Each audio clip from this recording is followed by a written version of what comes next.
आप कल सुबह आंख खोलते हैं और पता चलता है कि अमेरिका ने भारत को गूगल, फेसबुक, इंस्टाग्राम या चैट जीपीटी जैसी किसी भी सेवा का उपयोग करने से पूर्णतः बैन कर दिया है। ना कोई कम्युनिकेशन, ना कोई क्लाउड और ना ही कोई डाटा। यह केवल एक डरावनी कल्पना नहीं है, बल्कि एक ऐसा बुरा सपना है जिसका सामना भारत को करना पड़ सकता है, क्योंकि हमारी डिजिटल अर्थव्यवस्था की हर नस अमेरिकी हाथों से होकर गुजरती है। चिप्स और मिसाइलों से लेकर हमारे बैंकों के पीछे लगे सर्वरों तक भारत की तकनीकी धड़कन अमेरिका से जुड़ी है।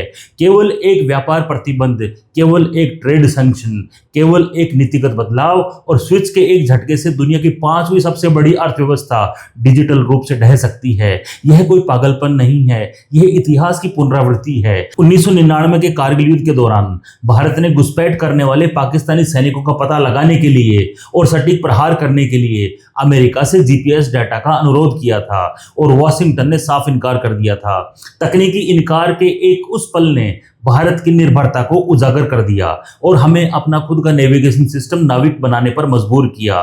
लेकिन हमें जगाने के लिए किसी दूसरे संकट का इंतजार नहीं करना चाहिए, क्योंकि आज खतरा कहीं ज्यादा बड़ा है। यह निर्भरता केवल डेटा तक सीमित नहीं है।